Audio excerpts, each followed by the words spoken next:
That was a nice little greeting from Citlali. Hello, everyone. Hello, YouTube. Welcome back. I was going to say to the stream, but I'm not streaming. Yeah, this is a video, of course. This is going to be one of two or the final. It just depends on how things go. The final video for the Luna 8 update. This is going to be another poll video, as you've read in the title. So, here we go. I'm not going to go into all the crazy details and yap about it like I did before. I should have stayed on Citlali, but I already have C1, and I'm about 40 pity in, give or take, on the banners. So, oh, I almost have a 10 pull. Oh, wait a minute. Wait a minute. Do I have enough?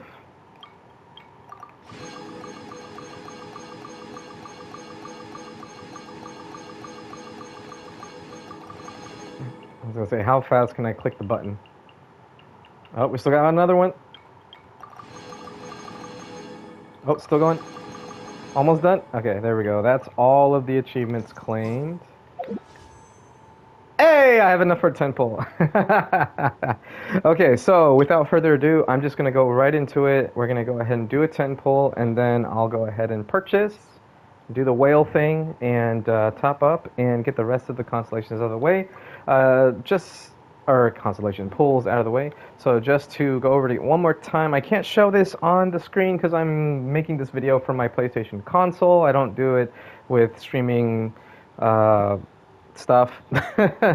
Streaming devices, streaming technology. I don't know what I was trying to say. I don't have a streaming setup or a recording setup, so I always do it from the console. So I'm just gonna, you'll just have to trust me to count this for you. I'm at 5, 10, 15, 20, 25, 30, 35, 40. Yeah, 40 pity. The last 5-star was Chi-Chi, which was not the worst thing in the world because I don't plan on pulling for Odette right away. I'm going to wait for her rerun. So having Chi-Chi as my stellar teammate for now is going to be just fine. And the more 50-50s I lose to her, the closer I'll get to C6. So I think she's at C4. But yeah, anyway, going forward, let's just see what happens. Let's see if we can get an early 50. Here we go. No early. All right. Well, we got that out of the way. Oh, I'll take that. Nice little fab sword. All right, let's go ahead and do the top up whale thing.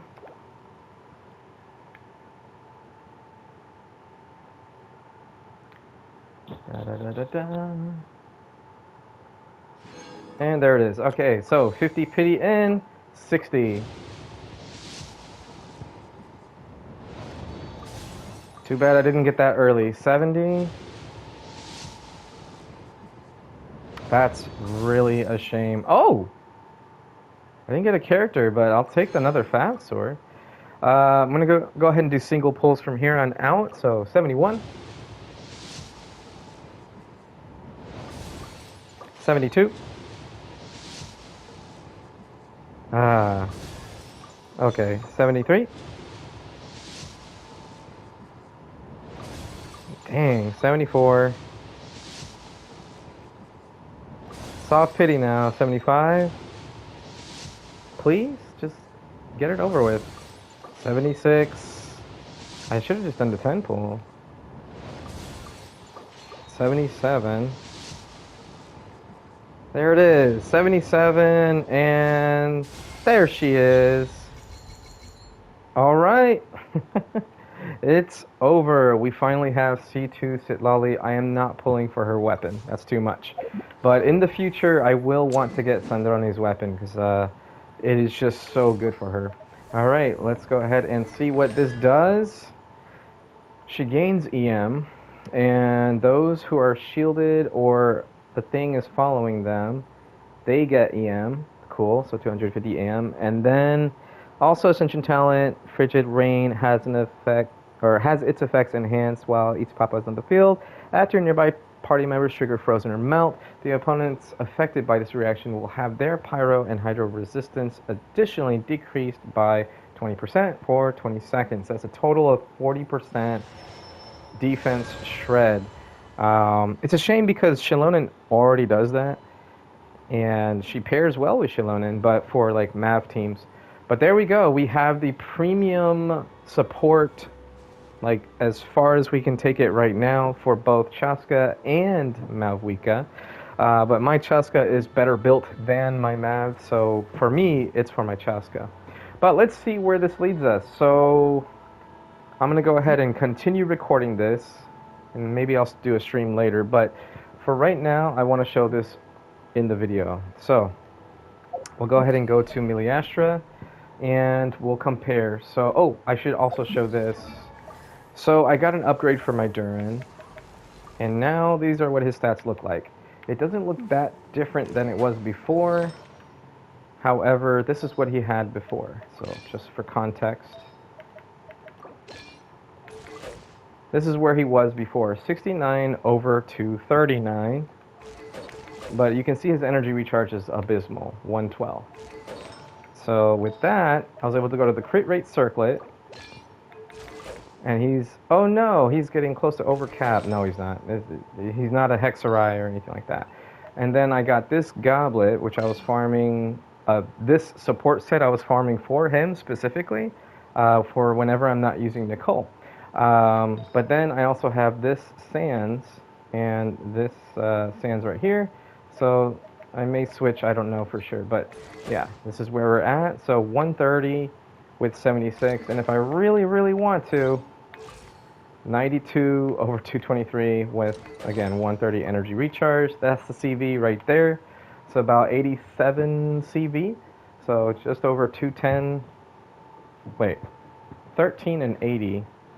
3 and 8 is 11. Yeah, 210. And then 7 and 5 is... Oh, wait. Yeah, that's 222. So he has 222 CV right now. If I do switch back to the crit damage circlet, I do lose that energy recharge, that juicy energy recharge. But he gets pretty high up there. As we can see, this would be his crit damage at that point. I don't have his sword, so I use this one, the wolf thing, and I like to keep Kirara on that sword. But yeah, this is where we're at. So I'm going to go ahead and do some tests here. I'm going to show what my team looks like when I'm using Mav, and then I'm going to show, where's the DPS? Oh, there it is. I'm going to show what it looks like when I use Durin. I always use Nicole, so the Hexarai core sometimes ends up being better. But the last time I did a test, I used Sacrificial Fragment Citlali instead of the Wandering Evenstar, and I had a lot more Elemental Mastery, and because of her C1, I think it was better. Well, not a lot more, but it was more EM regardless. And I think that ended up being slightly better than using Wandering Evenstar because of the amount of damage she can buff.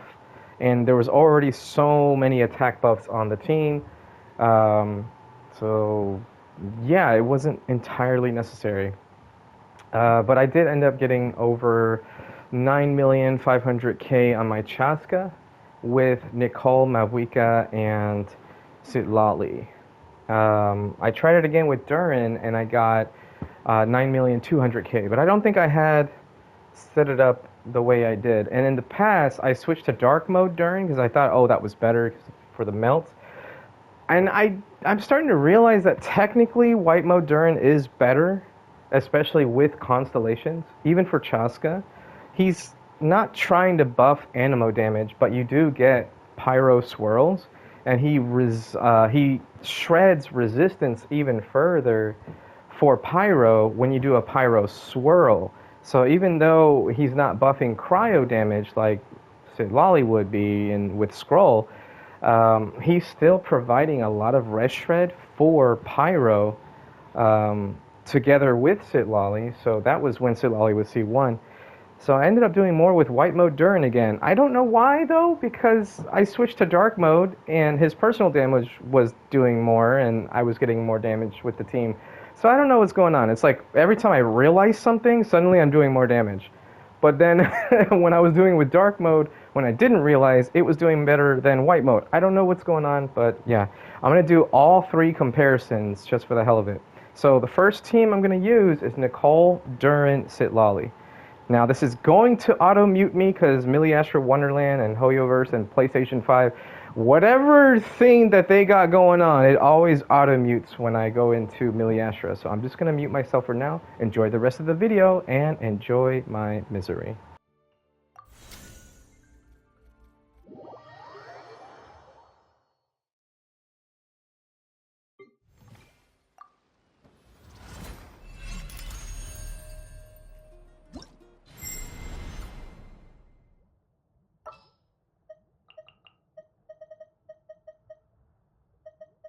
Hello, everyone.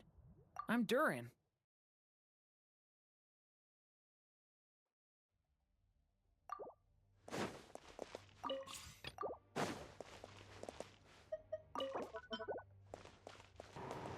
Now, the plus side to all this is that Durin doesn't require fighting spirit. He just has his burst right away when I do these tests.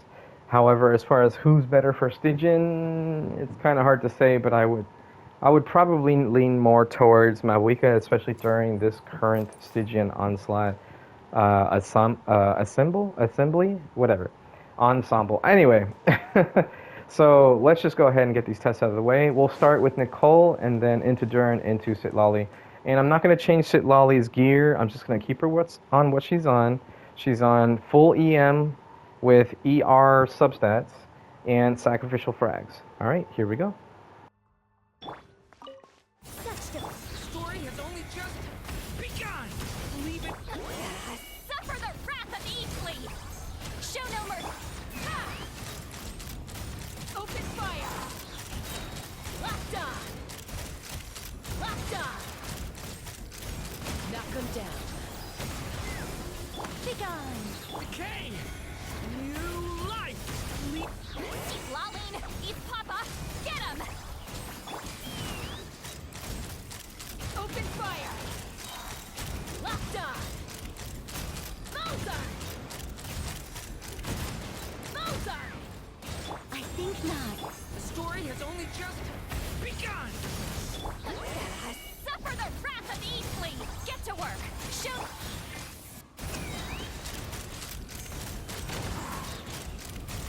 Open fire.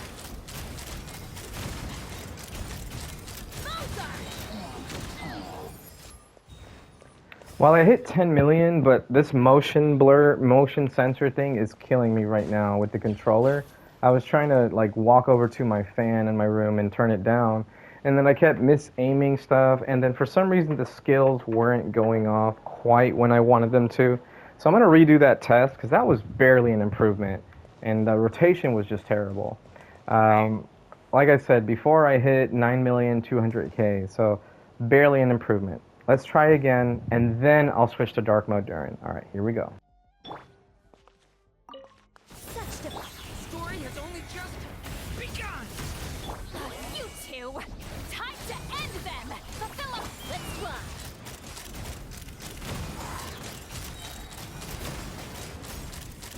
Mozart! Mozart! Hold on to your hats. I think not. Decay. New life. Suffer the wrath of Eastleigh! Show no mercy! Open fire!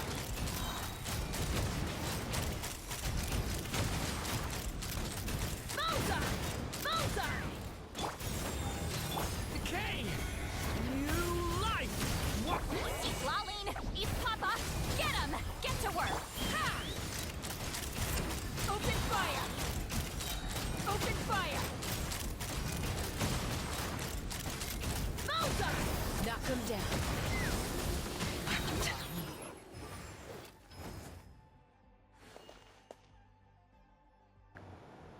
Alright, I'm taking a screenshot of that.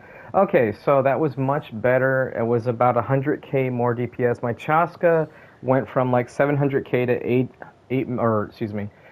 7 million to 8 million. Citlali's still not doing a million. She's closer to 300k now. And white mode Durin doing 2 million. Not bad. Now let's go ahead and test out dark mode Durin. I still feel like dark mode is supposed to be better. I think I got lucky with some of Chaska's melts and RNG. That maybe that's why I got 9 million with them last time, because my average was like 8 million, like close to 9 million. And it's... Oh my god, I hate this. It auto-muted me 2 times in a row because fuck Hoyoverse, I guess. And fuck the gamers who actually want to make content with their consoles, like me, because I'm poor. Anyway, so here we go. Dark mode Durin going now. Devouring claw!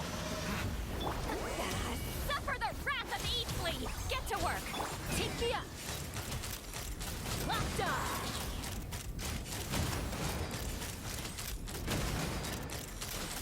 Bullseye! Hold on to your hats. I think not. The abyss is burning! Citlali! He's Papa! Get him! Show no mercy! Bullseye! Bullseye! Locked on! Locked on! Begone! Thunder! Element? You two! Time to end them! Fulfill our... Let's fly!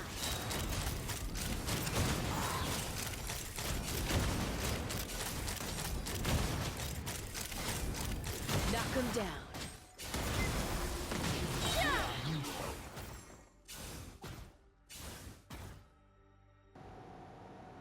Honestly, it didn't feel that much different. Let me take a quick screenshot and oh, I can't look at them right now because I'm recording. I'll take a screenshot here. I think I ended it with 170k DPS,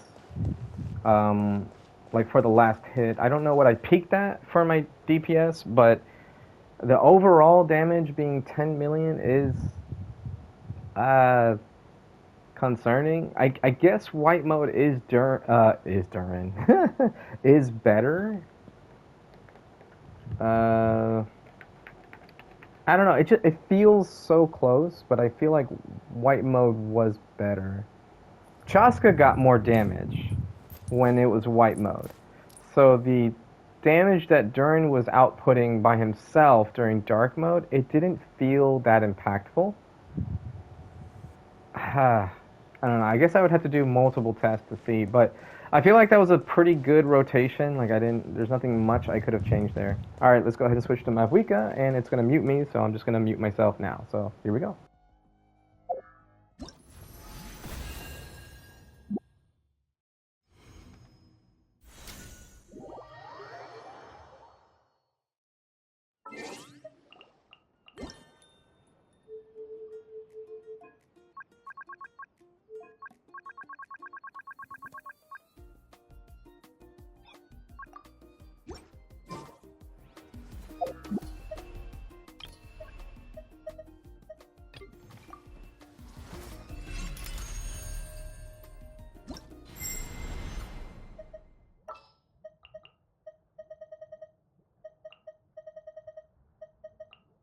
Ready to ride.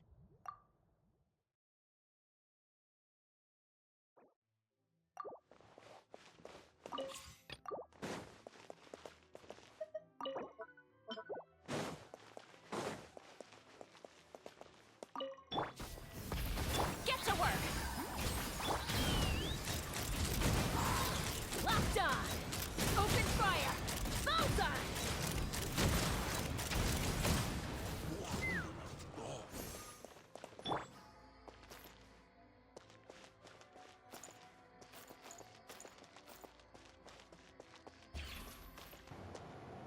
Just in case it auto-mutes me again, I'm going to wait a second. Okay, we're good.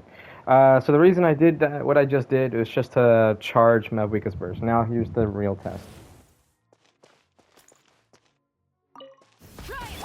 Such defiant! Citlali! He's Papa! Get him! Fulfill our pyroclastic surge!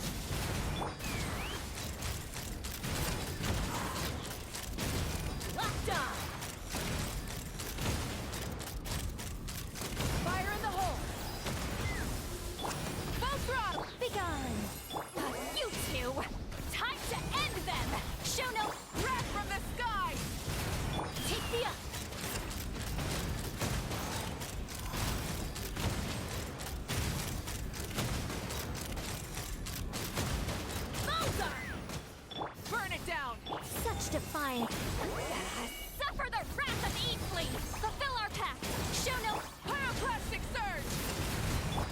grind.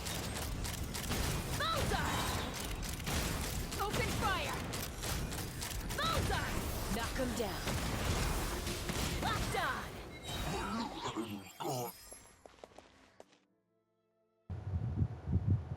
So there's a sad part to this. Sac frags didn't proc right away on the very, very last rotation, which means, well, Malwika is still way better currently than Durin. That R1 made such a difference where Durin doesn't have access to his signature weapon. But just because the team damage.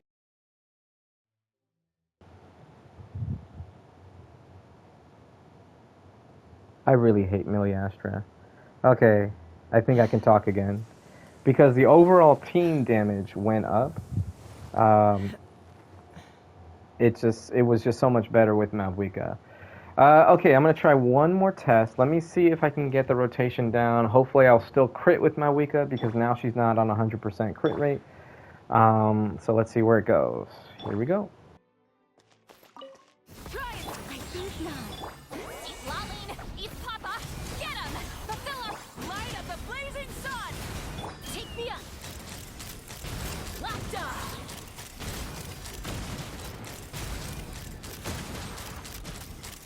Locked on! Fire in the hole! Light it up! Be gone! Suffer the wrath of the Eastly! Get to work! Wrath from the sky! Let's fly!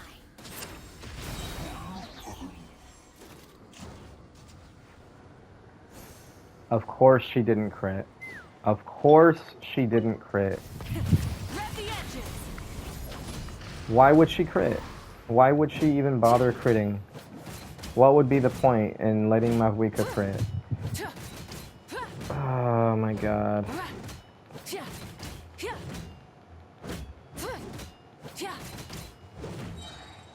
But this is what we deal with in Stygian too. It's all RNG in Stygian too. So I would just max her crit rate and I might do it.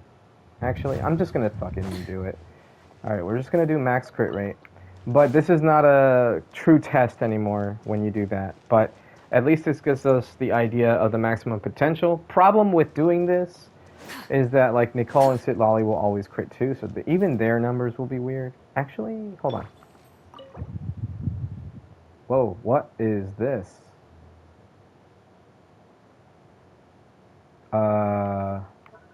I swear I was just doing a test like a couple hours.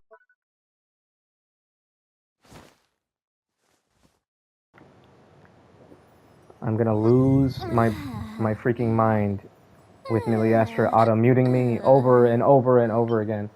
Okay, so yeah, I can reset the stats here. Come on. There we go. Reset. There we go. So we'll keep that the way it is.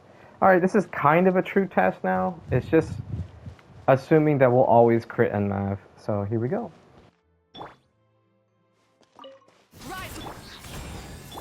Citlali, eat Papa! Get him! Show no Pyroclastic surge! Take me up! Bullseye! Locked on! Knock him down. Light it up! I think not. You two! Time to end them! Fulfill our pact! Wrath from the sky! Ha!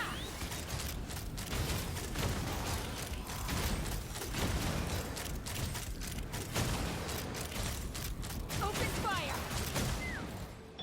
Full throttle! Be gone! Suffer the wrath of the Eastly! Fulfill our pact! Light of the blazing sun!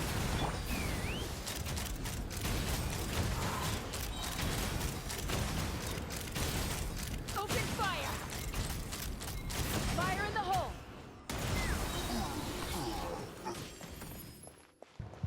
I just want one rotation where everything goes right. Citlali, her sac frags once again got delayed. Like, come on, man. It's an 80% chance. Just give it to me. One rotation. That's all I ask for the video. One rotation where everything goes right. Just one. Just one. Give me one. Just one. One, guys. Come on. Hoyoverse. One rotation. Let me proc sack frags every time. One rotation. Please. Here we go. Such defiance. Citlali, East Papa, get him! Fulfill our pyroclastic surge! Take me up!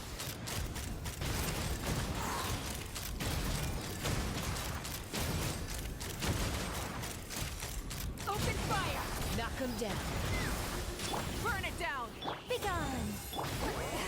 Suffer the wrath of Eastly!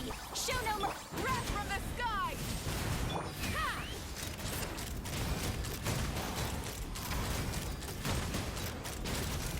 Open fire! Rise with the sun! You two! Time to end them! Show no Pyroclastic surge! Let's fly!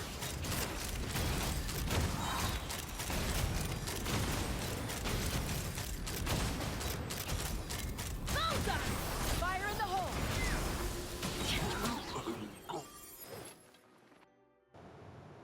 Okay, there's the answer. So not quite 12 million. Really, really close, but not quite. That was the one. That was the best rotation I could get. I'm not going to sit here and do a million tests to see like the best RNG, but this gives me the idea of her, at least what she should be at, like maximum potential wise. Almost hit 200k DPS. I don't know if it did, and I just wasn't looking. But at the end, it shows 198, and that was after the burst hit. So I think the 198 is the peak or the average. I don't know. But either way, not bad. Pretty good increase in DPS. My Mav being on the team, not Mav herself, was 9,500,000 on average, and now I'm close to 12 million. So it's like a 2,500,000 increase. Pretty damn good. I never thought I would even see close to 200k DPS on my Chaska team. So not bad. So yeah, we'll go ahead and end it there. I'm gonna go ahead and leave Milyastra. So I'm gonna mute myself before I say goodbye.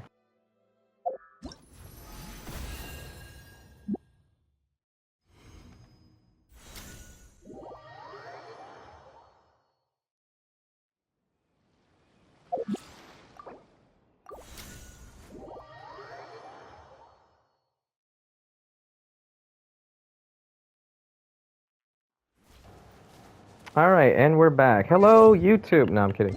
Okay, so with the end of the test here, what can we say about spending money that I haven't already said? There's a couple of things I could be doing to make the Chaska team better. I'll probably go back to using Wandering Evenstar, but Sackfrads was just so much better for Stygian. Okay, anyway, so when it comes to spending money on this game, you can see it for me personally. I've already showcased it now, and I even have funds left over, right? Like, I still got almost 30 pools worth of Genesis crystals left over, one more Welkin Moon, and that will be exactly 30 pools. So it was an unnecessary amount for what I ended up getting in return. Pixels, everybody. So, do I regret the purchase? No, this is my hobby. I want to do with my hobby what I will. Like, this is my choice on how to spend money. And it doesn't put me under. I'm not going to be late on my bills. I'm not going to be in a bad place. I already have money set aside in my savings account, so I always have like 2 backup sources of funds in case of a rainy day or emergency or what have you. But as far as the average person goes, the average person is not fortunate enough to be in a situation like me where they're living with family and having a full-time job and being able to just keep living the way that you are in that setup. And me personally, I don't even enjoy living with family. I mean, that's not to say that I hate my family. What I mean to say is that I miss my independence. And if I were living on my own, if I had more bills to pay, like higher rent, etc., then I don't think I would be able to fund my hobby the way that I have been. So Would it have been worth it then? No, I would have had immense regret if I did what I just did, and then I'm like, oh my God, that's less money I'm gonna have for food. That's less money I'm gonna have for other things that I might need in the future. Even if it's not for bills, you never know if I might need something because I'd be living on my own or I'd be supporting a family or whatever. So keep that in mind when you're funding your habits. Habits? Oh God, that sounded terrible. Funding your hobbies. Jesus. Because habits is a way different thing. Holy crap, guys, please don't fund your habits. Jesus Christ, what is wrong with me? What a video. Okay, anyway. So now, do I regret pulling for Citlali, for Sandrone, and in the past pulling for Lauma and Nefer and her Nefer's weapon and stuff? No. Me, personally, I don't have regret because I already planned ahead, so I was fine, and I am fine. But the average person would not be fine doing the same thing. So please spend wisely. Don't go overboard with this game thinking that you have to spend money to get good. Because look what I just did. I wasn't even that much better than I was before. Or I'm not that much better now than I was before with that team. Even with all the best rotations, look at how much crap went wrong. Sack frags not proccing, Mavwika not critting. Like, all this stuff can't be fixed with money. It's stuff that you just get from the game. Better artifacts. You know, I know it's not feasible because you can't, you know, infinitely farm artifacts, but that's the point. Like, play another game then. If you want to get the best TPS and stuff, it's going to take time. You just need patience. Build your teams accordingly, look up guides, figure out what you're doing wrong, and get better at the game. Don't think that you have to spend money to do so. And whatever you do, please don't ever put yourself in a position where you will regret your decision. And I say this because I just watched a video not too long ago where someone C6'd their Mavwika, and the whole time that they were talking about what they were doing, I felt disgusted for them. Because I felt it in their heart. I'm like, I just through them, I was like, oh God, that hurts. The person in question, I don't know their name. It was like a random video that popped up on my feed. But according to their pull history, they lost every single 50-50 to Mavwika minus like one, which was during the video. And they even capturing Radiance a couple times, I think, maybe once or twice. And they only had like one early in the entire time that they pulled for Mavwika, whether it was on the recent banner or ones that she's had before. And it's just like, holy crap. Now, I'll give it to him, though. The guy seemed like he was genuinely having fun with C6 Mavwika. He was like, oh my God, look, I can ride on my bike all day long now. Hey, if that's how you want to have fun, then props to you. But I watched that video and I was just like, oh God, I hope other people watching this video realize the message he's trying to convey here, which is, don't do it. It's just not worth it. It was so harsh just watching it, and I just feel bad for people watching it thinking, oh, I would do so much better, or I would get so much luckier. Shut up, Paimon. Anyway, so so yeah, I can't stress it enough. Just please don't ever feel like you need to spend money on this game or any other gacha game just to get good. If you want to have fun with your hobbies, you know, it doesn't matter what your hobby is. It doesn't matter if it's Genshin, collecting marbles, playing other games, or collecting movies, or whatever the case may be. Spend responsibly. Don't ever put yourself in a place where you will regret what you've done. All right, guys, that's it. Thanks for coming to my TED Talk. This is probably like the 10th time that I've had that message in a longer video. I was going to say elongated. I don't even know if that's a thing. In a longer video, period. That's all I'm going to say. All right. Thank you for watching, and depending on when you're watching, have a great morning, afternoon, or night. And just remember to stay happy, stay healthy, and just have fun. But when it comes to these gacha games, you do not need to spend money to get good. Peace out, everybody. Bye-bye.